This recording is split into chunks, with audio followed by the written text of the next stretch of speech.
Rain hammered against the towering glass windows of Alexander Reed's penthouse, the storm outside matching the one raging inside his chest. The billionaire CEO stood beside his daughter's hospital bed, his usually composed face shadowed with exhaustion. Little Emma lay pale and weak beneath her blankets, her soft coughs echoing through the sterile silence. The nurse he'd hired last week had quit without warning something about his temper, his impossible expectations. He didn't care. Let them all quit. The only thing that mattered was Emma. When the doorbell finally rang, Alexander didn't even glance up from the medical report spread across his desk. "You're late," he muttered, his tone clipped and cold. The door opened and a figure stepped inside, shaking off the rain from a worn trench coat. "Mr. Reed?" The voice was soft, cautious, familiar. He looked up and the world stopped. Standing there, drenched and trembling, was the woman he had spent 5 years trying to forget, Nora Lane. Her honey brown eyes met his, wide with disbelief. "I'm Nora," she said hesitantly, clutching her bag. "The nurse." For a heartbeat, neither of them breathed. His throat tightened, words catching like shards in his chest. She shouldn't be here. She couldn't be. But before he could speak, a small, frail voice interrupted. "Daddy?" Emma stirred, blinking up at the stranger. Nora's gaze softened instantly. She hurried to the bedside, kneeling with instinctive care, brushing a stray curl from Emma's face.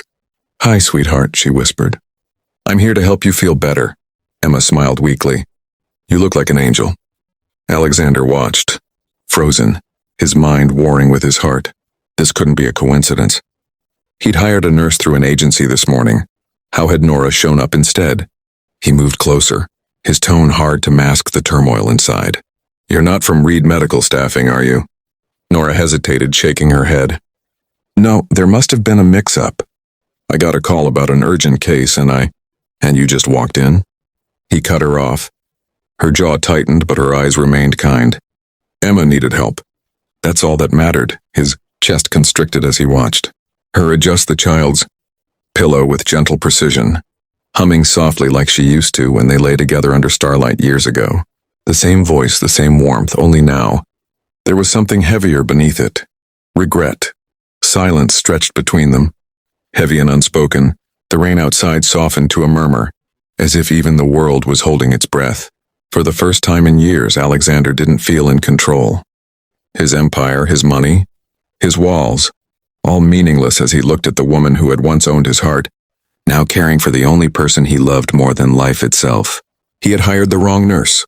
Or maybe fate had finally made the right mistake. Morning sunlight spilled through the floor-to-ceiling windows, glinting off the glass furniture as the penthouse came alive with a warmth it hadn't known in years.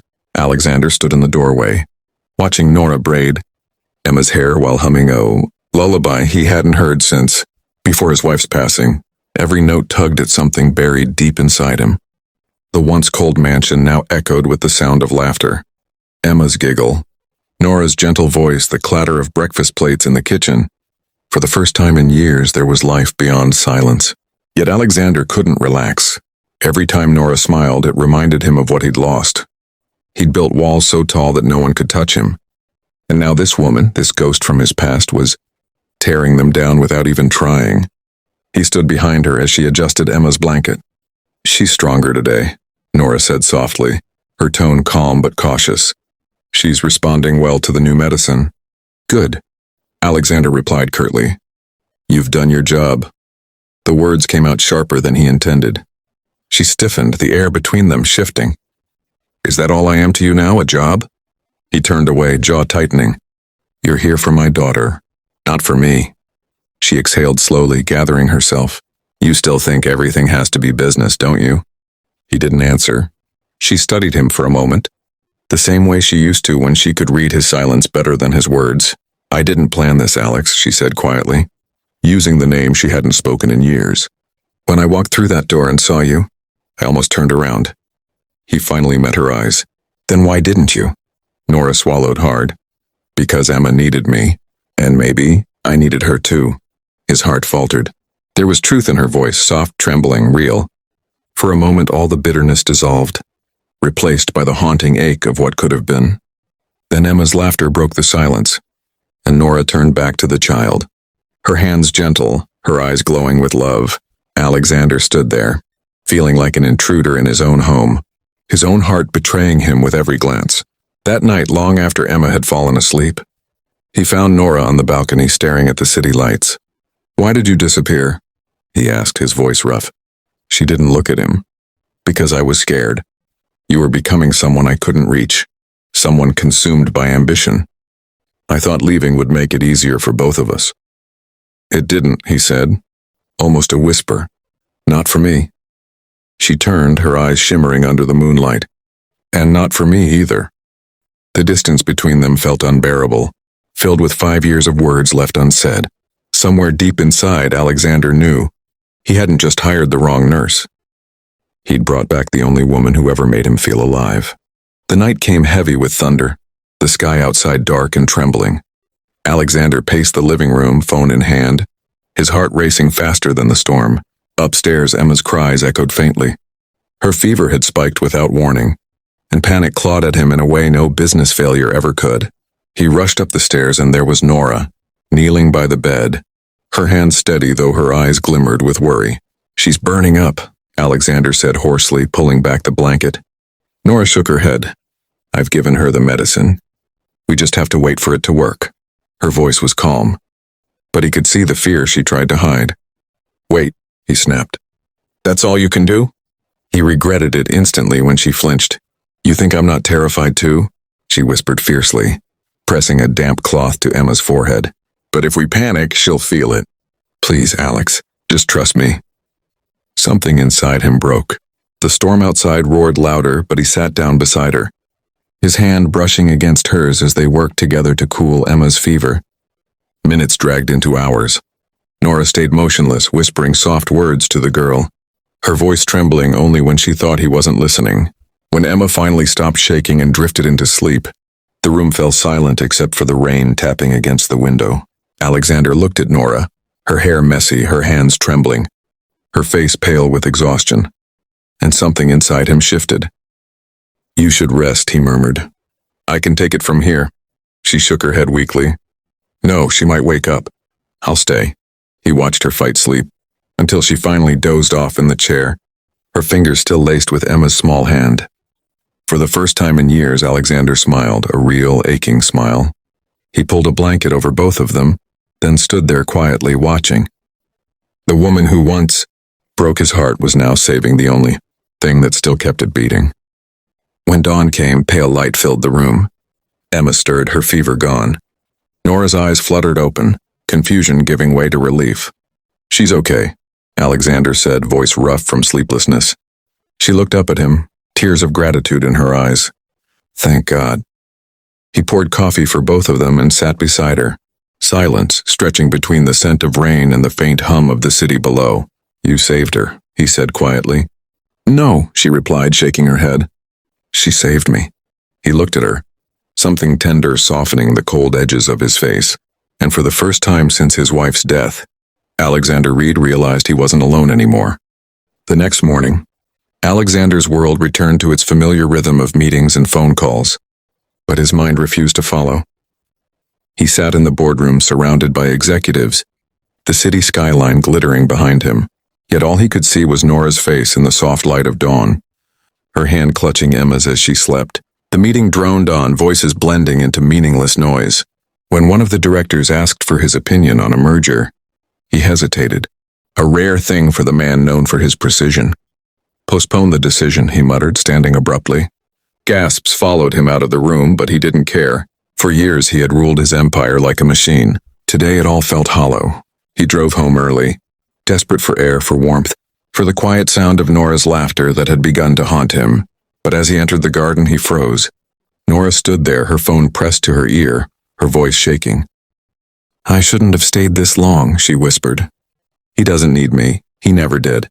Emma will be fine soon, and then I'll leave before it hurts too much." Alexander's chest tightened. Every word pierced deeper than he expected. When she turned and saw him standing there, her breath caught. "You were leaving?" he asked quietly. Her lips parted, but no sound came. "I thought I could handle this," she finally said, her voice trembling. "But being here, seeing you every day, pretending we're strangers, it's too much." He stepped closer, his eyes searching hers. "Then why pretend? She blinked, tears brimming. Because I know what happens when I fall for you, Alex. I lose myself. You have your world, your company, your power. I'm just a nurse who got lucky with a wrong phone call. He took another step, closing the space between them. You're wrong, he said softly. You're the only thing that feels right in my world. She shook her head, her voice breaking. Don't say that. You don't mean it. He reached out, his hand brushing her arm. I mean every word. The tension between them hung thick, charged with everything left unsaid. Then a small voice cut through it. Miss Nora? Emma stood in the doorway, clutching her stuffed bear, her eyes wide. Are you going away? Nora turned, tears slipping down her cheeks.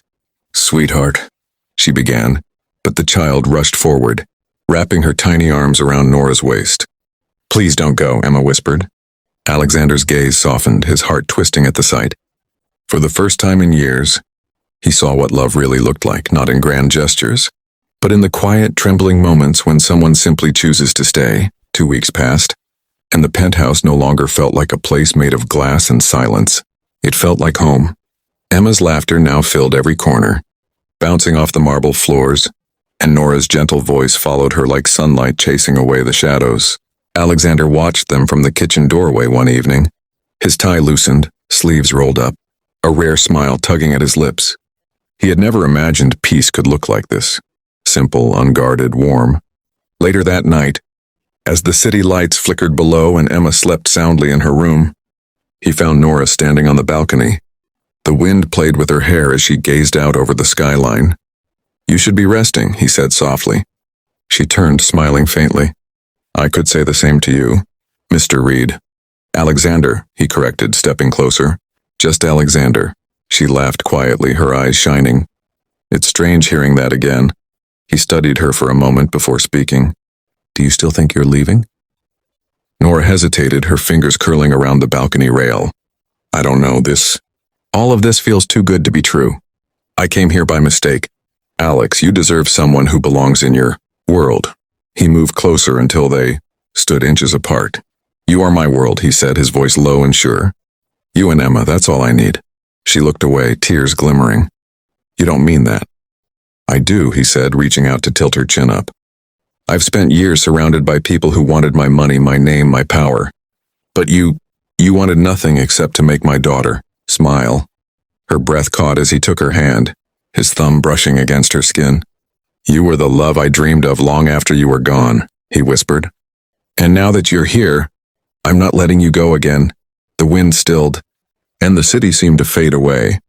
He leaned closer, his lips finding hers in a kiss that tasted of every moment they'd lost and every hope reborn.